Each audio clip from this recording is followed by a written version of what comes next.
துளைத்து ஏழு கடலை புகட்டி குறுகத்திரத்தை கொள்ளன்றும் அணுவை துளைத்து ஏழு கடலை புகட்டி குறுகத்திரத்தை கொள்ளன்றும் அவை படைக்காடனும் ஐயன் திருவள்ளுவரை வாய்மொழி கிழங்கு உன்னே முகால் அடியிலே 7 சிறில் அமைந்த திருக்குறளுக்கு மறுகூட்டி போல் தாங்களும் இந்த சிறிய பெண்ணுக்கு நல்ல பொருளை சேர்க்க வேண்டும் என்று என் கரம் கூப்பி சிரமதாழ்த்தி கேட்டுக்கொள்ளுங்கள். நெல்லுக்கு இறைத்த நீர் வாய்க்கால் வழியோடி புல்லுக்கு வாங்கே புசியுமாம் தொல்லுலகில் நல்லோர் ஒருவர் உளரே அவர் பொருட்டு எல்லோருக்கும் மெய்ய மழை என்று சொன்னார்கள். எவ்வளவு சிறப்பு தெரியுமா? நாடகத்தை நிப்பாட்டி விட ஒரு நேரத்தை போல இருக்க மாட்டேன். புரியுதா? கவியை சரியா சொல்ற மாதிரி இருந்தா சொல்லுங்க. இதுவரையிலும் நாடகம் நல்லா அட இருங்க. என்னது கவியை சரியா சொல்ற மாதிரி இருந்தா சொல்லுங்க, இல்லாட்டி கவியே சொல்லாதீங்க. எதுக்கு நீங்க கவி பேசுறீங்க? கவியை சொல்ல கைத்தட்டிய அன்பு இதயங்களுக்கு நன்றி. அவர் தட்டினதுல ஒரு நியாயம் இருக்கும். நீங்க தட்டிங்க எதுக்கு? வயக்காட்டுக்குள்ள மேடா கொசு கடிக்க தட்டிட்டு இருக்கீங்க. நல்ல வேலை இவர் தப்பிச்சாரு. இப்ப அவர் தட்டினதுக்கு நான் விளக்கம் சொல்றேன். எதுக்கு தட்டினது இல்ல, நான் கவியை சரியா சொல்லலன்னு நீ சொன்னதுக்காக தட்டியிருக்காருன்னு நினைக்கிறேன். நான் கவியை மறுபடியும் சொல்றேன், அது சரியா இல்லையான்னு பாத்துங்க. புத்தகத்தை யாரு வேணாலும் போய் படிச்சு பார்க்கலாம். இல்லையே நான் படிச்ச கல்வி மீது எனக்கு ஒரு சந்தேகம் வந்துருச்சு. ஒருவேளை நம்ம படிச்சது தப்பா இருக்குமோ அப்படின்னு ஒரு சந்தேகம் வந்துருச்சு. மறுபடியும் சொல்றேன். நெல்லுக்கு இறைத்த நீர் வாய்க்கால் வழியோடி புல்லுக்கு வாங்கே புசியுமாம் தொல்லுலகில் நல்லோர் ஒருவர் உளரே அவர் பொருட்டு எல்லோருக்கும் மெய்மொழி. நல்லா பாருங்க, விளக்கம் சொல்றேன். நான் இப்ப நம்ம விவசாயம் பண்ணிருப்போம். இது விவசாயம் பண்ண இடம், இந்த இடம் விவசாயம் பண்ற இடம் இருமா. நான் சொல்லி விளக்கம் சொன்னதுக்கு அப்புறம் அந்த உனக்கு அப்பா இருக்கும், எனக்கு அண்ணனா இருக்கும். இங்க பாரு, விவசாயம் பண்றதுக்கு என்ன செய்வான்? நெல்லு வச்சிருக்கான். நெல்லு வச்சிருந்தா அப்ப என்ன செய்யலாம்? தண்ணி பாய்ச்சலாம். தண்ணி பாய்ச்சா வாய்க்கால் வெளியே தான் தண்ணி வரும். அப்ப நெல்லுக்கிட்ட நம்ம பாய்ச்சலாம்.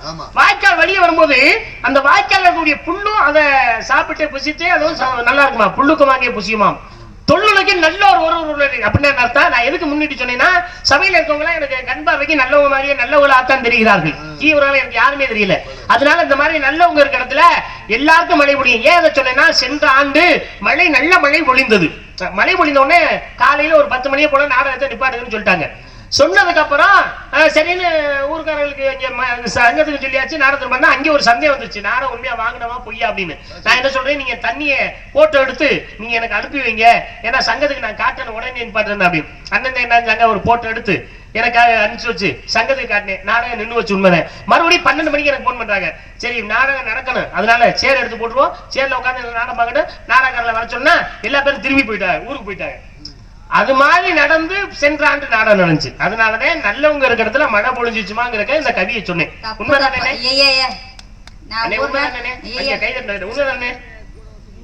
உண்மையா போய் என்ன நான் சொன்னது? தண்ணி ஓடுனா கவி பேசுற போது எதுக்கு நான் தப்பா பேசுறேன்ல? நீ உண்மையை சொல்லு, நீ மாதிரி உண்மையை சொல்லு பாப்போம். நீங்க அப்படி விவரமா கேளுங்க. சரி உண்மையை சொல்லு.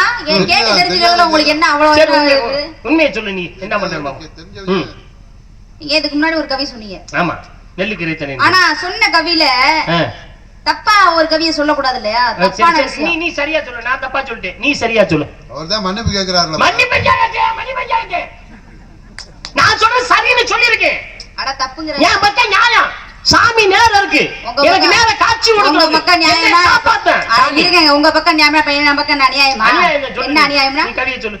நெல்லுக்கு இறைத்த நீர் வாய்க்கால் வழியோடி. இதத்தானே நானும் சொன்னேன். மைக் எடுத்து மண்டைய பொளந்துற ஒரு நேரத்துல நெல்லுக்கு இறைத்த வாய்க்கால் வழியோடின்னு சொன்னேன். அட இருங்க, அப்படிதான் சொன்னீங்க. அடுத்து ஒரு வரி இருக்குல்ல, என்ன வரி? நெல்லுக்கு இறைத்த நீர் வாய்க்கால் வழியோடி புல்லுக்கு வாங்கே புசியுமா. நான் சொன்னேன் புல்லும் சாப்பிடும் நான் சொன்னேன். என்ன வேற ஏதாவது தப்பா சொன்னா? புல்லுக்கு வாங்கே புசியுமா? ஆமா, அவசரத்துல பெத்து விட்டு கொஞ்சம் சீக்கிரமாவே பெத்துட்டா என்ன? ஆமா, அப்ப நான் என்ன சொல்லணும்? புல்லுக்கு வாங்கே புசியுமா. நெல்லுக்கு இறைத்த நீர் வாய்க்கால் வழியோடி புல்லுக்கு வாங்கே புசியுமா தொல்லுலகில் என்னை போன்ற நல்ல ஒருவர் உளரேல் அவர் பொருட்டு எல்லோருக்கும். உன்னே மாதிரியா? உன்னே மாதிரி நல்லவங்க இருக்கு. நாராயணா, அப்ப நீங்க கவி என்ன சொல்லணும்? உன்னை போன்ற நல்லோர் ஒருவர் உளரேல் அவர் பொருட்டு எல்லோருக்கும் பெய்யும் மழை அப்படின்னு நீங்க கவி சொல்லிருக்கணும். உங்களை எல்லாம் சேர்த்து சொன்னேன் நானு. இவங்களை மாதிரி நல்லவங்க இருக்கிறதுல மழை பெய்யும். என்னை போன்ற நான் இருக்கேன். உங்களை மாதிரி நல்லவங்க சொன்னேன். இந்த அம்மா இல்ல, உங்களை மாதிரி இல்ல, என்னைய மாதிரி நல்லவங்க இந்த அம்மா சொல்லுது. இந்த மாதிரி சுயநலவாதிய இது விளக்க நான் சொல்லவா? முதல்ல மழை பெய்ததுக்கு நான் விளக்கம் சொன்னேன். இந்த அம்மாவுக்கு விளக்கம் சொல்லவா? நாங்க நாடகத்துக்கு போயிட்டு போவோம், வேன்ல போவோம், மழை பொழியும். மழை பெய்யும் போது நாங்க யாருமே வேற விட்டு இறங்க மாட்டோம். நல்லா கவனிங்க, யாருமே வேற விட்டு இறங்க மாட்டோம். தொர்ராஜனோ நானா அரியனோ யாருமே இறங்க மாட்டோம். ஆனால் யாரை இறங்க சொல்லுவோம் தெரியுமா? மழை நிக்கிறதுக்கு நந்தினி செருப்பு போடாம செருப்பை வண்டியில இறக்கி விட்டு வெறுங்காலோட இறங்குமான்னு சொல்லுவான். இந்த அம்மா காலை எடுத்து வைக்க அப்படியே நான் அந்த மழை நின்ற நாடகத்தை நடத்திட்டு வருவோம். இன்னைக்கு வரல. சரி, நான் நம்பல. எங்க உண்மையா பொய்யா அப்படி சொல்லுங்க, கேட்டுக்கங்க. இது அலையசனை உண்மையா பொய்யா? குமார் யாருன்னு இறங்க சொல்லுவான் வண்டி விட்டு? யார வண்டி விட்டு இறங்க சொல்லுவான்? அட அலையசா, யார வண்டி விட்டு இறங்க சொல்லுவான்? அதுல எப்படி இறங்க சொல்லுவான்? கீழே இறங்கும்போது அப்ப என்ன செய்ய? கேட்டுக்கங்கப்பா, எங்க ஆளு புறாமே சொல்றாங்க. என்ன காமெடி நீ சொல்ற? கிடையாது. இப்ப ஊருக்காரங்க எல்லாரும் வரி பணம் போட்டுதான் நாடகம் நடத்துறீங்க. ஒவ்வொரு வீட்லயும் வரி காசு வாங்கி திருவிழா நடத்தி வரி காசு வாங்கி தான் நாடகம் நடத்துறீங்க. அப்படி கஷ்டப்பட்டு வரி பணம் வசூல் பண்ணி இப்படி கஷ்டப்பட்டு நடத்துற நாடகம் ஒரு 10 பேருடைய வாழ்வாதாரம் நிலையா நிக்கணும் அப்படின்னா என்னை மாதிரி ஒருத்தர் நல்ல பிள்ளை கீழே இறங்கினாதான் வந்து நாடகம் நடக்கும் இல்லையா? ஐயோ, நீங்க கேட்டுட்டீங்களா? உண்மைதானுங்க. ஏன் தெரியுமா? இந்த அம்மா ஒரு அம்மையோரம், ஆனால் திருச்சியில படிச்சுட்டு இருக்காங்க. இப்ப படிப்பு முடிச்சுட்டு இருக்காங்க. ஆனா அமையோரத்துல இந்த பிள்ளை இருக்க விடுறதுல, நீ திருச்சிக்கு போயிருவான்னு விரட்டிடுறாங்க. ஏன் தெரியுமா? அந்த ஊர்ல மழை வேணும், குடும்பமே நல்லா இருக்கு. கேட்டுக்கங்க, நீ திருச்சியில இருக்கியா அமையோரத்துல இருக்கியா? விரட்டிட்டாங்க. அப்ப இதுக்கு மேல என்ன உனக்கு சொன்ன? ஓ வெட்ட வீட்டுல உள்ளவங்களால வச்சு என்னை மேய்க்க முடியல, அதனாலதான் திருச்சியில அனுப்பியிருக்காங்க. இதெல்லாம் நீ சமாளிக்காத சொல்லி மரத்தை வாச்சிட்டு பா, மனிதனை பேச்சிட்டு பாருன்னு சொல்லிருக்காங்க. முதல்ல பேச விட்டு பாருங்க, அப்பதான் அறிவுபூர்வமான விஷயம் என்ன இருக்கு அப்படின்றது எப்படியமா தெரியும். புரியுதா? அறிந்து பேசு, சமயம் இருந்து பேசு. பேசாமல் இருந்து பழக்க எனக்கு தெரியும். எந்த இடத்துல பேசணும், எந்த இடத்துல பேசக்கூடாது, யாராட்ட பேசணும், எப்படி பேசணும் எல்லாம் எனக்கு தெரியும். நீங்க ஒண்ணும் சொல்ல வேணாம். நீங்க வந்து பாடம் எடுக்க வேணாம். அந்த மாதிரி சொல்ற பாடம் எடுக்க வேணாம். என்ன நீ சொல்ற? இதுதான் தலக்கணங்கறே. அட தன்னம்பிக்கை சுவாமி, கல்வியின் மீது அளவற்ற தன்னம்பிக்கை. உயர் உயர பிறந்தால் ஊர்க்குருவி பறந்தாக மாட்டாது. ஊர்க்குருவியை பார்த்து பயந்த கதைகள் நிறைய உண்டு என்பதை தாங்கள் முதலில் மறந்து விடாதீர்கள் சுவாமி. கையை ஒடிச்சு விடுவேன். கை தட்டினா அலைய சங்கையத்தை முதல்ல ஒடிப்பேன். சரியா? இங்க பாருங்களே, முதல்ல உன் வாய்க்கு விலங்க போடு, அப்பதான் உன் கைக்கு விலங்க தேடி கொடுக்காது. குருடன்னு செவுடன்னு கூத்து பார்க்க போனாங்களாம். எப்படி எப்படி? குருடன்னு செவுடன்னு கூத்து பார்க்க போனாங்களாம். எப்படி எப்படி? ஓயாமே சொல்லுவாங்க. குருடன்னு செவுடன்னு கூத்து பார்க்க போனாங்களாம். குருடன் கூத்து சரியில்லைன்னு சொன்னானா, செவிடன் பாட்டு சரியில்லைன்னு சொன்னானா. அப்படி இருக்கு உங்க பேச்சுகளை பாருங்க. அட நான் உலகத்துல இல்லாத தத்துவம் சொன்னேன். என்னங்க சொன்னாங்க? குருடன் கூத்து சரியில்லைனா நாடகம் சரியில்லைன்றாரு. ஆமா. செவிட பாட்டு சரியில்லைனா. என்ன மாதிரி பேச்சு பாருங்களேன்.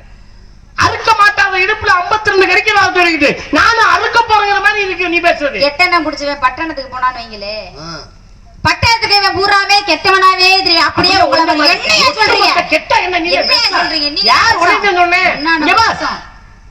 காளை மாடு காவல்னா காரியத்துக்காக, பசு மாடு காவல்னா என்னத்துமாங்க? சத்தியமா காளை மாடு காவல்னா ஜல்லிக்கட்டுக்கு தயாராயிருச்சு, மாட்டு வண்டி பயன்படுறதுக்கு தயாராயிருச்சுன்னு அர்த்தம். பசுமாடு கட்டுறதுல காலை வாரிச்சுன்னா கண்டிப்பா அதை அறுக்க போடுவாங்க. குடும்பத்துக்கு நல்லது இல்ல. என்ன சத்தியமா உங்களை விவரமான நாடகம் நினைச்சேன்.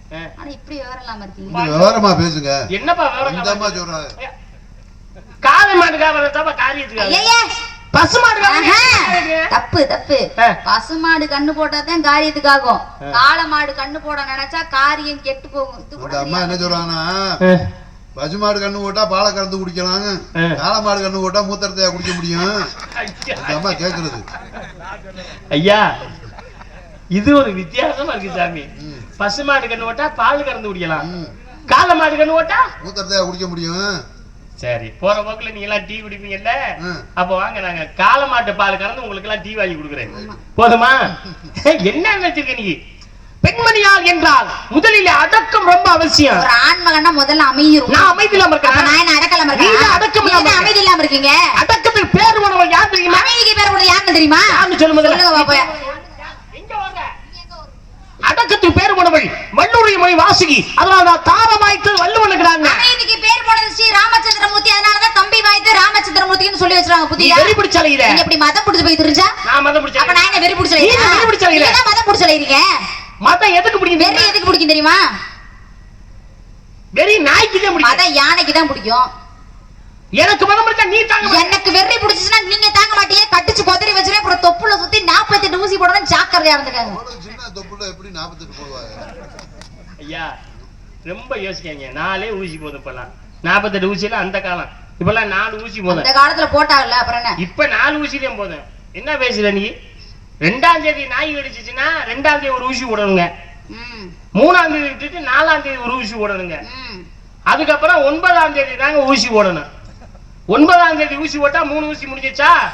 அடுத்து ஊசி போடணும்னா 30ஆம் தேதி தாங்க ஊசி போடணும். இந்த 4 விரிவா சொல்றத பார்த்தா அவர் ஏற்கனவே நாய் கடிச்சிருக்கும் போல.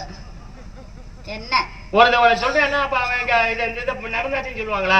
கிடையாது. நாயை நீ என்ன நினைக்கிற நீ? நீ ஆணவம் பிடிச்ச அலையிற. நீ எப்படி அராஜகம் பண்ணா? நான் அராஜகம் பண்றேனா? அப்ப நான் நீ தான் ஆணவம் பிடிக்கிற. நீ தான் அராஜகம் பண்றீங்க. ஆணவம் பிடித்தவங்க அனைவரும் காணாமல் போய் விட்டார்கள். அராஜகம் பண்ணவங்க எத்தனை பேர் அழிஞ்சு போயிட்டாங்க? யாராவது ஒருத்தர் சொல்லுங்க. யாராவது ஒருத்தர் நீங்க சொல்லுங்க. நான் 1000 சான்று நானும் சொல்லுவேன். பொன்னி நிதி ஆணவம் பிடி கலைந்தால் என்னை விட உலகத்துல யாருமே இல்லைன்னு சொல்லி அப்படிப்பட்ட பொன்னி நிதியை அகஸ்தியர் என்னப்பா செஞ்சாரு? கமண்டலத்துல நடக்குனாங்க.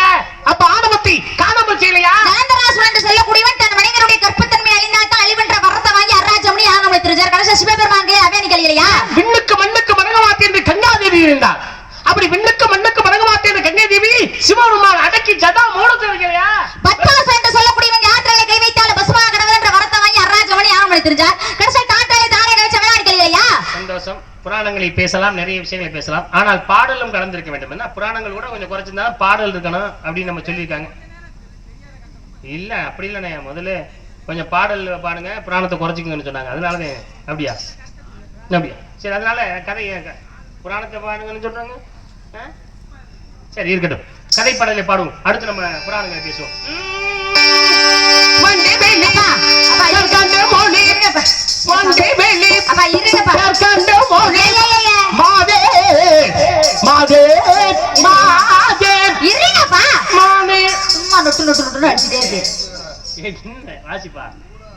அப்படியே பெட்டி வாசி மாதிரி சாமி, நான் தெரியாம கேக்குறேன்.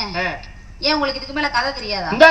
நீ என்ன சொல்றது? எனக்கு கதை தெரியுமா? கதை நீ என்ன சொல்றது? அப்படின்னா ஒண்ணு பண்ணுங்க. என்ன பண்ண? பாட்டு பண்ணீங்கல்ல? ஆமா. நான் ஜெயிச்சிட்டேன்னு எதுக்கு நீ கேக்குறேன்? சும்மா இல்லங்க, உங்களை விட ஒரு கதை கூட நான் பேசுறேன், புரியுதா? அடேங்கப்பா, அத கூட நீங்க ஒத்துக்க வேணாம். அப்படி ஒருவேளை நீங்க நான் ஜெயிச்சிட்டேன்னு ஒத்துக்கிட்டா உங்களுக்கு மனசெல்லாம் அப்படியே கஷ்டமா இருக்கும். சரி, அதனால நீங்க தோத்துட்டீங்கன்னு மட்டும். என்னத்துக்கு நான் தோத்துட்டேன்னு சொல்றது? என்ன நான் என்ன கதை பாட்ட சங்கரன பாடு அப்படி பான்னு சொல்றீங்க? என்னப்பா 3 நேரம் வயிறார நம்ம குடும்பம் எல்லாருமே சாப்பிடுறோம், இந்த துணிமணி போடுறோம். சங்கரன் தான் காரணம். 4 பேர் மதிக்கிற மாதிரி இருக்கோம்னா காரணம் சங்கரன் தான் காரணம். சங்கரன் போட்ட பிச்சை இதெல்லாம். ஆமா, அவர் எழுத போதான் இதை நம்ம நாடகமா நடிக்கிறோம். அதனால வருமானம் வருது. நம்மளுடைய வாழ்வாதாரம் அதான். ஆமா, அவர் எழுதின பாடல்ல ஒரு 2 வரியாச்சும் பாடினா தான் நமக்கு நல்லது நடக்கும். ஆமா, சரியா? அதான் அவர் பேச வேணாம்னு சொல்ல, முதல்ல 2 வார்த்தை கதை பாட்டை பாடிட்டு அப்புறம் பேசுவோம்ங்கிறாரு. அதுக்குள்ள நீங்க ஊட புகுந்து இதுக்கு மேல தெரியாதா அப்படின்னா அதெல்லாம் தரக்குறைவான ஒரு பேச்சு. அப்படி பேசக்கூடாது. நீ வளர்ந்து வர்றக்குள்ள ஒரு நாரதரை பார்த்து இதுக்கு மேல தெரியாதானா நேரம் தெரிஞ்சா சொல்லியிருக்க மாட்டாரா? அப்படிலாம் பேசக்கூடாதுமா. பாட்டை பாடிட்டு அப்படியே கதைய ஆரம்பிச்சோம்னா நீ மறந்துடுவேன், அதோட விட்டுருவேன் பார்த்தா நீ மறுபடியும் மேற்கொண்டு 2 பேருடைய மண்டே இங்க பாருங்க. உங்க 2 பேரும் இந்த பையன் தலையை உடைக்கணும் முதல்ல. ஏங்க அவர் தலையை உடைக்கிறீங்க? ஏப்பா பேசுறது நாக்கு உடையறடா, பல்லுதானே உடைய. அங்க சொல்ல 2 பேரும் வேலை பார்க்காம என்ன நடக்குதுன்னு தெரியாம என்ன கேக்குறேன்? ஏறு மிருதங்கத்துல உட்கார்ந்திருக்க. அதுதான் சொல்றேன். இங்க பாரு, சூர்பனகை ஞானம் படி தெரிந்தால் அப்படிப்பட்ட சூர்பனகை லட்சுமணாப்பட மூக்கறுத்து கூந்தலை அறுத்து கொங்கி எடுத்த ஆணவத்தை காணாமல் செய்யலையா? அனலாசன் என்று சொல்லக்கூடியவன் தேவர்கள் முனிவர்கள் ரிஷிகள் எல்லாத்தையுமே விழுங்கி அராஜமணி ஆணவம் திருச்சார். கடைசி விநாயகர் பெருமான் கையை அவேனி கழியலையா? தாரகை ஆணவம் தெரிந்தாலே தாரகை ராமலட்சுமணன் அளித்த ஆணவத்தை காணாமல் செய்யலையா? பஞ்சமுகாசுரன் என்று சொல்லக்கூடிய அழிவே கிடையாதுன்ற வரத்தை வாங்கி அராஜமணி ஆணவம் திருச்சார். மகாவிஷ்ணு கையில அவேனி கழியலையா? மந்திரை ஆணவம் தெரிந்தார். அப்படிப்பட்ட மந்திரையை மகாவிஷ்ணு சக்கரத்தை ஏவி விட்டு ஆணவத்தை காணாமல் செய்யலையா? இதுக்கு மேல இது வரைக்கும் பேசுறது போதும். இதுக்கு மேல கதையை முறையாக நடத்த வேண்டும். சங்கரனுடைய பாடலை ஒரு பாடலாவது பாட வேண்டும் என்ற ஒரே காரணத்துக்காக சரி நீங்க எதிர்பார்த்த இதோ சங்கரனுடைய பாடல். ஞானநிலை தான் உணர்ந்த சுவாமி, ஞானநிலை ஞானநிலை ஞானநிலை ஞானநிலை ஆத்தாடியோ ஞானநிலை வல்ல உதிரவே சுசிலாமா பாட ஆரம்பிச்சிட்டாங்க. ஞானநிலை விஸ்வநாதன் ராமமூர்த்தி இசை வைக்கிறாங்க. இங்க என்ன நிலை இங்க என்ன நிலை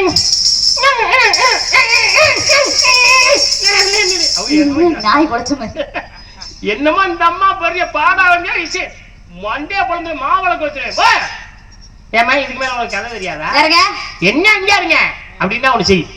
நான் ஜெயிச்சுட்டு நீ ஒத்துக்க. என்னத்துக்கு? ஆத்தாடியோ நான் ஜெயிச்சுட்டுன்னு சொன்னா உன் மனசு கஷ்டமா இருக்கு. நீ தோத்துட்ட சும்மா இல்லம்மா. உன்னை விட ஒரு கதை நான் கூட பேசியிருக்கேன். சும்மா இல்ல, நான் தனியால கிடையாது. சரியா? என்கிட்ட தேவையில்லாம நீங்க பேசி வச்சாங்க. பெரிய தனியான்னா என்ன கோட்டையை எங்களுக்கு ஒரு கூட்டம் இருக்கு, எங்களுக்கு ஒரு கொள்கை இருக்கு, எங்களுக்கு ஒரு சங்கம் இருக்கு. எங்க அண்ணன் வந்தாருன்னா உங்களை இல்லன்னு பண்ணிடுவாரு. தேவையில்லாம பேசுறவே. சரியா? இருமா, எவன் வந்தாலும் வரட்டுமா. உங்க அண்ணன் வந்தா காலை டங்குன்னு ரெண்டா பொழக்கிறேன். உங்க அப்பா வரணுமா மண்டிய பொழக்கிறேன். பாருங்க, ஓ தம்பி வரணுமா பாருங்க. தேவையில்லாம பேசாதீங்க. வந்தாருன்னா உங்களுக்கு இல்லன்னு பண்ணிடுவாரு. உங்களுக்கு நேரம் சரியில்லைன்னு நினைக்கிறேன். உங்களுக்கு தான் நேரம் சரியில்லை. எனக்கு நேரம் நல்லாவே உருவாக்கிறீங்க. பாருங்க, எங்க அண்ணன் வந்தாருன்னா உங்களுக்கு இல்லன்னு பண்ணிடுவாரு. அவன் என்னமா அண்ணன் நொண்ணுன்னு எவமா உங்க அண்ணன்? எந்த ஆளுமா உங்க அண்ணன்? எத்தனை பேர் வந்திருக்காங்க உங்க அண்ணன்? என்னமா அண்ணன் 7 பேர் கையம்மா ஒரு பொம்பளை பிள்ளை கை எதுமா சொல்லுயா. ஹலோ, உங்களுக்கு அந்த ஆசை வருங்க. யார் நீ என்ன தைரியம் இருந்தா ஒரு பச்சை பிள்ளைட்ட அவங்க அண்ணனை வர சொல்லி காலை போங்க. போலையா? ஏய் போல பேச்சுக்கு பேசுறதா போலையா? போலையா? ஏய் நீ வீணா வம்புறியா? நான் உன் கூட சண்டை சொல்லையா? அண்ணன் நீ மட்டும் அண்ணன் மிச்சம் 6 பேர் கையா எல்லாம் கிடையாது. போல நான் ஒரு ஆள் சிம்பிள் ஆர்மி அதுலயே உன்னை போடணும். இப்ப போறேன் போயா பேசாம போயா போயா போயா போயா. பாஸ், நான் உங்க பாஸ். ஆஹா தேவியா நான் பேசுறேன். கைவியா கிட்டாதான் பேச முடியும். பேசியா உன்னை சொல்லணும். ஊர்வம் படுத்துருங்க. அப்படி போய் அறிவுல சொல்லு. உன்னை என்ன சொன்னேன்? பள்ளிக்கூடத்துக்கு போனோமா, புளிய மரத்துல பைய கூட்டைய மாட்டோமா, பிள்ளைகளோட சித்தனா விளையாண்டோமா, மணி 12,000 நல்ல சரக்கா வாங்கினமா. அதல்ல சத்தமா போடுவாங்க. போய் வருஷம் தட்டுல சோத்தை வாங்கி சோத்தை ஃபுல்லா தின்று முட்டையை கொண்டாந்து அண்ணன் கொடுக்க சொல்லணுமா? சைனீஸ்க்கு வாங்கிட்டு போ. அண்ணன் சொத்துக்கு ஆபத்து வரும் போல இருக்கு. நீ என்ன செய்யற? எனக்காக ஒரு 10 நிமிஷம் பேசிக்கிட்டு நல்ல பையனாத்தான் இருக்காப்ல. கணக்கா மணி 12 ஆகும். உள்ளே பெற்றிருக்கேன் பாருங்க. அதல்ல சோத்துக்கு கொடுப்போம். 2 வருஷம் இல்லைங்க. 2 தட்டு சோறு வாங்க. 2 நீங்களே தின்னுங்க. முட்டை 2 எனக்கு வந்துடணும். முட்டை முக்கியம் பிகிலே. அதுல கருப்பு கரு மட்டும் எனக்கு கொடுத்துருந்தேன்.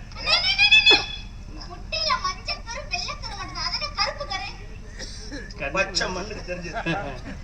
முட்டையில மஞ்சள் கரு வெள்ளை கரு கருப்பு கரு கண்ணில் குத்து விழுந்துரும். நீ தப்பிக்கிற. முட்டையில மஞ்சள் கரு வெள்ளை கரு எனக்கு தெரியும். முட்டையா வைப்போமா? 2 வெட்டுவோமா? பார்ல வேலை வைப்பாரு இருக்கு. வெட்டிட்டு உள்ள மஞ்சள் கரு இருக்கும்ல, இந்த கருல கொஞ்சம் உப்பு போடுமா.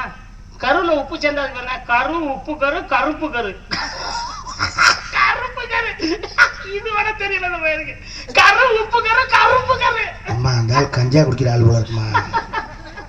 கருப்பு கரு கருப்பு கரு இருக்கும். கருப்பு கரு கருப்பு கரு மஞ்சள் கரு வெள்ளை கரு சிவப்பு கரு ஊதா கரு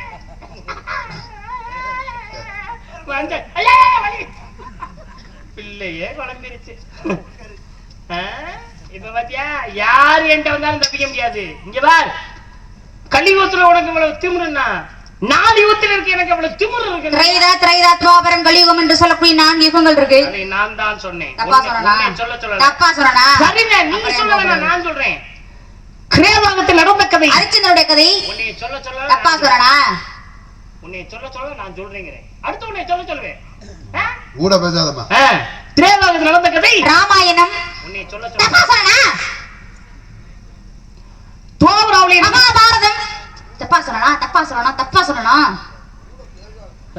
அவர்தான் சொல்லிட்டு வராருல. கலியுகத்திலே கந்தருடைய கதை நடந்து கொண்டிருக்கிறது. தப்பா சொன்னா இல்ல உனக்கு கேட்டாரா? சரி விடு, நீ உனக்கு தெரியுதுல, எல்லாம் தெரியும் இருக்கு. 4 யுகத்துக்கு கதையா தெரியும். நான் கிரேவாகத்தில் என்ன கதை நடந்துச்சு? அரிச்சந்தருடைய கதை. அர்ஜுனன் கதை தானே? ஆமா. ஹரிச்சந்திர நாடகம் நீங்க எல்லாம் போயிருக்கீங்களா? இவங்க எல்லாம் பார்த்திருப்பாங்க. ஹரிச்சந்திர நாடகம்.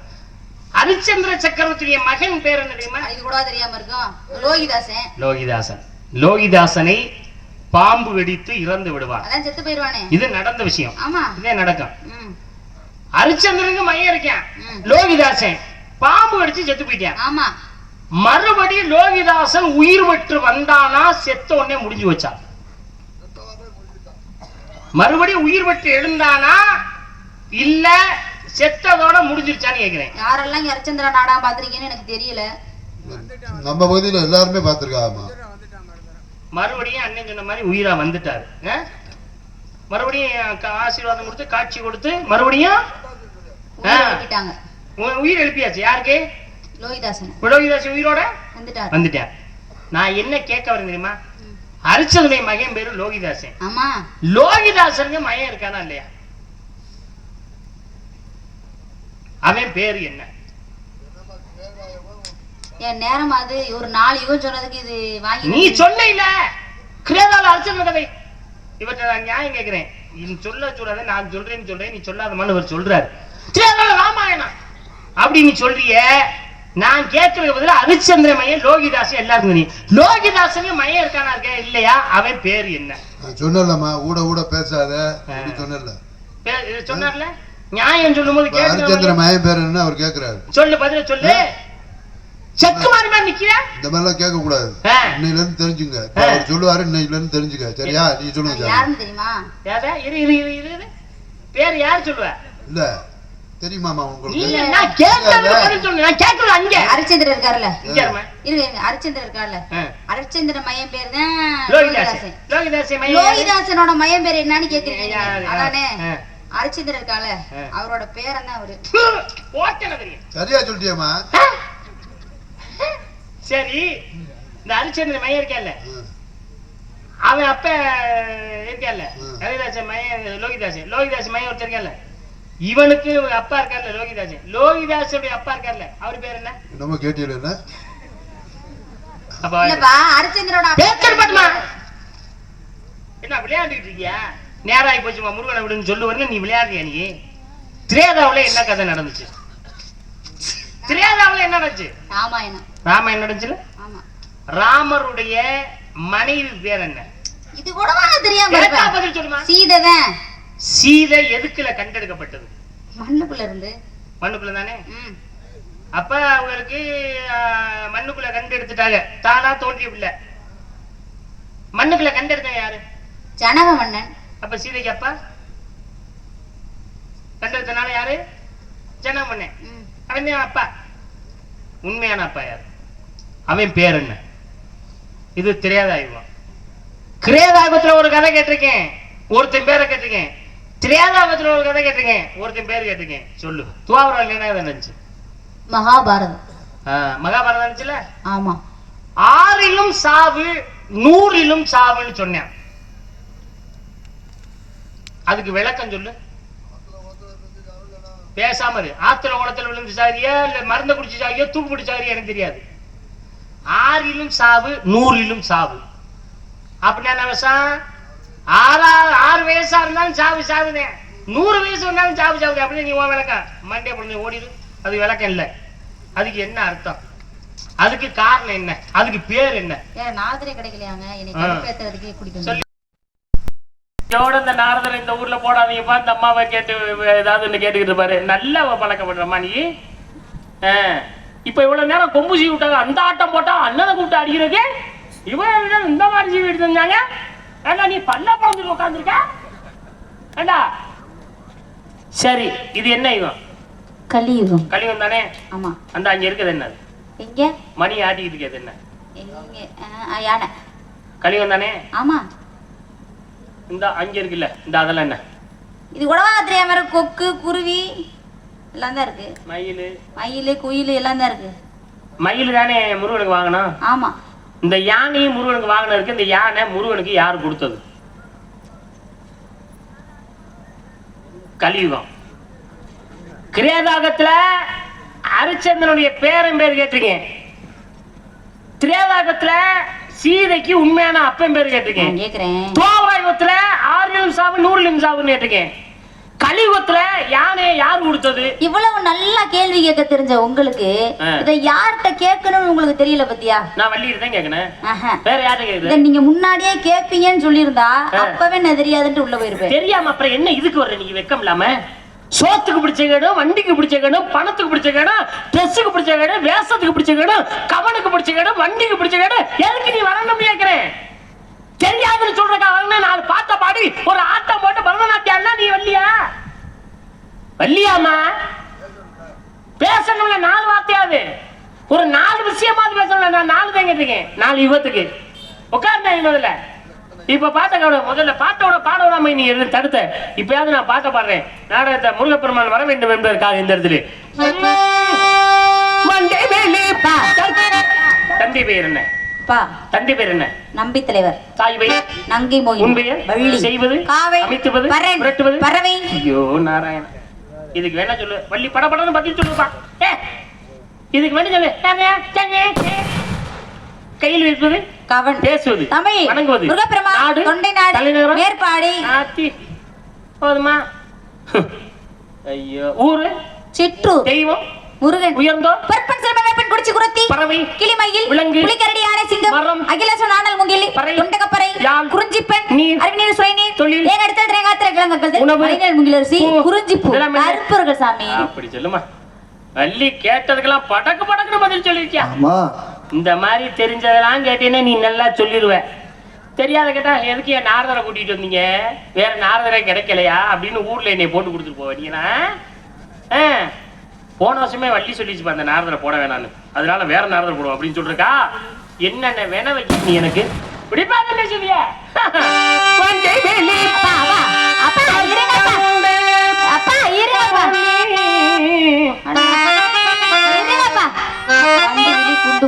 சும்மா கடுப்பேத்தி இங்க வாங்க. கிரைதா திரைதா துவாபர கலியுகம் 4 யுகம் கேட்டது ஒரு பிரச்சனை அவங்களுக்கு. 4 யுகத்துல இருந்து 4 கேள்வி கேட்டிருக்கீங்க நீங்க. இருங்க, இந்த சவுடாலா நிக்கிறது, இந்த காலாடி நிக்கிறது, இந்த வேலையில வச்சுக்காதீங்க சரியா? எனக்கு கடுப்பு வருது பாக்க. அவர் இதுக்கு மேலே ஆடுவாருமா? ஏன்னா அவர் கேள்வி கேட்டிருக்காரு, நீங்க பதில் சொல்லணும். ஏறுங்களே திராஸ் அப்படி வச்சு பாருங்களேன். என் பக்கம் திராஸ் வீட்டு இறங்க உயர்வுல இருக்கேன். கிரைதாயத்துல நடந்த கதை ஹரிச்சந்திரனோட கதை. ஆமா, ஹரிச்சந்திரனுக்கு மயன் லோகிதாசன். சரிங்க, அத நான் சொல்லி லோகிதாசன் ஆனா ஒரு விஷயம் கேளுங்க. இந்த அரியலூர் பக்கம் ஒரு நாடகத்துக்கு போயிருந்தாங்க. அந்த நாடகத்துல என்னைய லோகிதாசன் போட சொன்னாங்க. லோகிதாசன் போட்டு நாடகம்லாம் நல்லபடியா முடிஞ்சிருச்சுங்க. இவர் நாடகம் முடிஞ்சு என்ன சொல்றாரு, இந்த பிள்ளைய பாம்பு கடிச்சு செத்து போன மாதிரி நடிக்க வச்சதுக்கு பேசாம உண்மையான பாம்பை கொண்டு வந்து விட்டுருந்தா அன்னையோட போய் சேர்ந்துருக்காங்க அப்படின்னு சொல்றாருங்க அவரு. அந்த வருஷம் போட்டுருக்கான் ஆனி மாதம் 20, 21ஆம் தேதி அன்னைக்கு உண்மையான நல்லா போச்சு உன்னை கடிக்க வைக்கிறதா? லோகிதாஸ் எல்லாம் போட மாட்டேன், எனக்கு எதுக்கு வம்பு. பாம்புக்கு ஆர்டர் போட்டு உண்மையான பாம்பு போட்டு கடிக்க வைக்கிறது. லோகிதாசை வந்து செத்து போயிட்டாரு நீங்க நினைக்கிறீங்க. லோகிதாச மறுபடியும் உயிர் தெழுந்தான். ஆமா, லோகிதாசனுக்கு மயம் இருக்கு. இருக்கா? இருக்கா? எப்படிமா செத்த உயிர் வந்தேன், எப்படி மயம் இருப்பேன்? உயிர் எழுப்பிட்டாங்க. உயிர் எழுப்பினதுக்கு அப்புறம் லோகிதாசனுக்கு திருமணமாகி லோகிதாசனுக்கு ஹரித் என்று சொல்லக்கூடிய ஒரு பிள்ளை இருக்கிறான். என்ன? ஹரித். ஓ, அப்ப ஹரிச்சந்திரனுடைய மகன் தான் லோகிதாசன். லோகிதாசனோட மகன் பேர் தான் ஹரித். ஹரித்னு இருக்கல்ல? ஆமா. ஹரித்தோட அவன் தலைமுறை முடிஞ்சிருச்சா? இல்லையே. ஹரித்துக்கு மகன் இருக்கானா? இருக்கான்ல. அவன் பேரு சஞ்சு. இல்ல, சஞ்சோட அவன் வாரிசு முடிஞ்சிருச்சா? எப்படி முடியும்? சஞ்சுக்கு அடுத்து பேர் இருக்கா? விஜய். சரி, விஜய்னா அதான் முடிஞ்சிருச்சா? விஜய்க்கு அப்புறம் வாரிசு இருக்காங்களா? பாகு. பாகுடைய மகன் இருக்கானா இல்லையா? இருக்கான். அவன் பேரு சாகாரா. சாகார மகன் அசமஞ்சன். அசமஞ்சன் மகன் அன்சுமன். அன்சுமன் மகன் திலீபன். திலீபன் மகன் பகிரதன். பகிரதன் மகன் சுருத்து. சுருத்து மகன் நபக்கு. நபக் மகன் அம்பரீஷ். அம்பரீஷ் மகன் சிந்துவி. சரி வேணா விடு, இதுக்கு மேல நம்ம சொல்ல கேட்கணுங்க அவசியம் இல்ல. நீ கேட்டா நீ வரிசையில சொல்லிடுவ. நான் ஒரு கேள்வி தான் கேட்டேன், நீ பல கேள்விக்கு பதில் சொன்ன. இருங்க சாமி, ஏதாவது பேசுறீங்கன்னா கையை பேசுறீங்கன்னா கையை ஒடிச்சு அப்படியே பாருங்க அடுப்புல வச்சிருவேன். கை தட்டினா எனக்கு ஒரு நேரத்தை போல இருக்க மாட்டாங்க பாருங்க, அடுப்பு கொழுந்து விட்டு எரியுது. அதுக்கு என்னப்ப கிரைதாயுகத்துல நடந்த கதை ஹரிச்சந்திரனுடைய கதை. நேராச்சு முருகன் வரணும். இருங்க, அடுத்து ராமாயணத்துல நீங்க கேள்வி கேட்டிருக்கீங்க. ராமாயணத்துல சீதை மண்ணிலே கண்டெடுக்கப்பட்ட பிள்ளை. சீதைக்கு வளர்ப்பு தந்தை தான் ஜனக மன்னன். உண்மையான அப்பா யாருன்னு கேட்டீங்க, சீதைக்கு உண்மையான அப்பா யாரு தெரியுமா? ராவணேஸ்வரர். ஏமா கிறுக்கா நீ? ராவணேஸ்வரன் சீதையவே தூக்கிட்டு போறேன் இலங்கைக்கு, உலகம் கேக்குறீங்க. அட ராவணேஸ்வரன் தான் சீதைக்கு உண்மையான அப்பா. ராவணேஸ்வரன் மனைவி கர்ப்பமா இருக்காங்க. கர்ப்பமா இருக்கும் பொழுது ஒரு பெண் குழந்தை பிறக்கிறது. அந்த பெண் குழந்தை தான் சீதை. எப்படி அதை கண்டுபிடிச்சாங்க சீதைன்னு ராமன் பிறந்து? அது எப்படி? அசுரி எப்படி மண்ணுக்குள்ள வச்சு வளர்க்க முடியானே? ஆண் குழந்தையா இருந்தா எடுத்து வளர்ப்போம், பெண் குழந்தையா இருந்தா கொன்றுவோன்னு பேசிக்கிறாங்க. பிறக்கக்கூடிய குழந்தை பெண் குழந்தையாக பிறந்து விட்டது. கொல்றதுக்கு மனசு வரல, பெட்டியில போட்டு அடைச்சு கடல் தண்ணியில அனுப்பி வைக்கிறாங்க. மண்பரப்பு மூடி இருக்கு, ஜனக மன்னன் உழுதுட்டு இருக்காரு. அப்பொழுதுதான் பெட்டி கண்ணிலே தென்படுகிறது. பெட்டி எடுத்து திறந்து பார்த்தா உள்ள அழகான பெண் குழந்தை, அதான் சீதை. சீதையை வளர்க்கறது ஜனக மன்னன். அப்ப சீதையை மண்ணுக்குள்ள தண்ணியில அனுப்பிச்சவன் யாரு? ராவணேஸ்வரன். அவன் ஆண் குழந்தையா இருந்தா இலங்கை அழிஞ்சிரும். ஆமா, இலங்கை இருக்கு. பெண் குழந்தையா இருந்தா இலங்கை அழிஞ்சிரும். ஆண் குழந்தை வளர்ந்துருவோம் அப்படின்னு நினைச்சிருந்தேன். பிறந்த உடனே கொல்லக்கூடாதுன்னு விட்டுட்டேன், அனுப்பிச்சு விட்டார். மறுபடியும் மண்ணுக்குள்ளே வந்து மறுபடியும் அதே குழந்தைய இலங்கைக்கு அவன் தூக்கிட்டு போய் இலங்கையே அழிந்தது. பெண் குழந்தையானதா இலங்கை அழிஞ்சிச்சு. சரி, ரெண்டு கேள்விக்கு நீ பதில் சொல்லுங்க. அடுத்து நீங்க என்ன கேட்டீங்க?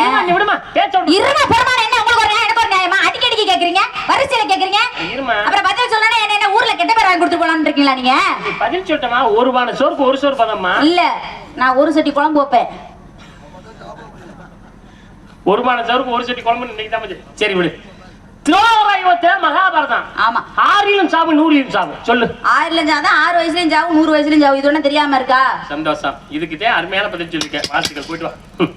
வெக்கமா இல்லையா அதுக்கெல்லாம் இந்த வார்த்தையை சொல்றதுக்கு? போ. நானே என்னமோ விவரம் சொல்ல போறேன்னு நினைச்சா. அட இருங்க, நீங்க சொன்னீங்க அப்படிதான் சொன்னீங்க நீங்க. ஆனா அது தப்பு, பொய். அப்புறம் மகாபாரதத்துல பாண்டவர்கள் 5 பேரு. தர்மன், பீமன், அர்ஜுனன், நகுலன், சகாதேவன் 5 பேர் இருக்காங்க. 5 பேரோட கர்ணன் என்று சொல்லக்கூடியவன் 6ஆவதா போய் சேர்ந்தாலும் அவனுக்கு சாவு உறுதிதான். மகாபாரதத்துல மொத்தம் கௌரவர்கள் 100 பேர். அப்ப 101ல சொல்லணும். உங்க நடு வீட்ல 101. அடிச்சு பல்ல வச்சிருமா? சும்மா கடுப்பு. இல்ல கேட்டா பதில் வச்சிருமா? கௌரவர்கள் 100 பேர் தானா? ஆமா. கர்ணன் 101வது தான சாவு. நடுவுல வாய பிச்சை விடுற நீ. என்ன மரியாதை பேசிட்டு நீ? ஒரு நாகரிகம் தெரிய வேணாமா? ஏப்பா 100 பேர் கௌரவர்கள், கர்ணன் போனா 101 தானப்பா. அப்புறம் ஒரு நடுவே இருக்கிற இந்த அம்மா வழிநாயகம் பதில் தெரிஞ்சா சொல்லுங்க. கௌரவர்கள் 100 பேர் தானங்க? ஆமா. கர்ணன் போனா 101 தானங்க? ஆமா, 101ல இறப்புன்னு போய் சொல்லணும். அப்ப 100ல சாவு சொன்னேன். ஆமா, அத விட்டு நடுவுலாம் பேசப்படாதமா. தெரிஞ்ச விஷயத்தை பேசுங்க, தவறான கருத்துக்களை பதிவு பண்ணாத. இந்த நாடகத்தை இப்ப இல்ல 50 வருஷம் சென்று கூட இந்த நாடகத்தை பார்க்கலாம், ஒளிப்பதிவு ஆகிக்கிட்டு இருக்கு. சரியா? அதனால தவறான கருத்துக்களை பேச வேணாம். ஒரு வள்ளி நீங்க நிக்கிறது நாரதரு, நம்ம வீட்டு திண்ணையில இருந்து பேசலாம், ஒரு மேடையில இருந்து பேசுறோம். அது கீழே இருக்க பெரிய அறிவாளி நடுவிடுங்கிற நாரதரை பார்த்து அப்புறம் அவர் கோவம் வருமா வராதாமா? எந்த புராணத்துல இருக்கு? அவரே இருக்க வீடு இல்லாம தான் ஊரா சுத்துறாரு. தெரியுங்க, வீடு இல்லாத கூட தான் கோவம் ரோசம் பொத்துக்கிட்டு வரும்னு. அந்த அம்மா எனக்கு வீடு இருக்கான்னு கேட்டாங்களா? உங்க வேணும் அத வாயை கொடுத்து வாங்கி கட்டிட்டீர். சொல்லு. கௌரவர்கள் 100 பேரு. 100 பேர்ல திகர்ணன் என்று சொல்லக்கூடியவன் நல்லவன். அதுல நல்லவனை ஒதுக்கிட்டா மிச்சம் எத்தனை பேர் இருப்பாங்க? 99 பேத்தோட கர்ணன் என்று சொல்லக்கூடியவனை 100ஆவதா போய் சேர்த்தாலும் அவனுக்கு சாவு உறுதி. அதான் 6 சாவு 100 சாவு. புரியுதா? சந்தோஷம். இத நீ அப்படியே யாரும் கைதட்டாங்க பத்தி சொல்லிருந்தேன். மறுபடியும் அடுத்து நீங்க என்ன கேட்டீங்க? கலியுகத்திலே கந்தனுடைய கதை நடந்து கொண்டிருக்கிறது. இந்த மணி அடிக்கிற யானை, இந்த மணி அடிக்கிற யானை யாருக்கு வாகனம், எப்படி கிடைச்சு அப்படின்னு. எப்படி முருகனுக்கு வாகனம் வந்துச்சு? ஏன் சாமி? என்ன? முருகப்பெருமானுக்கு மொத்தம் 3 வாகனம் இருக்கு. ஆமா. முதல் வாகனம் மயில் வாகனம். சரி. 2வது வாகனம் யானை வாகனம். 3வது வாகனம் ஆட்டுக்கடா வாகனம். முதல் வாகனம் மயில் வாகனம். அது சக்தி முருகப்பெருமானுக்கு கொடுத்தது.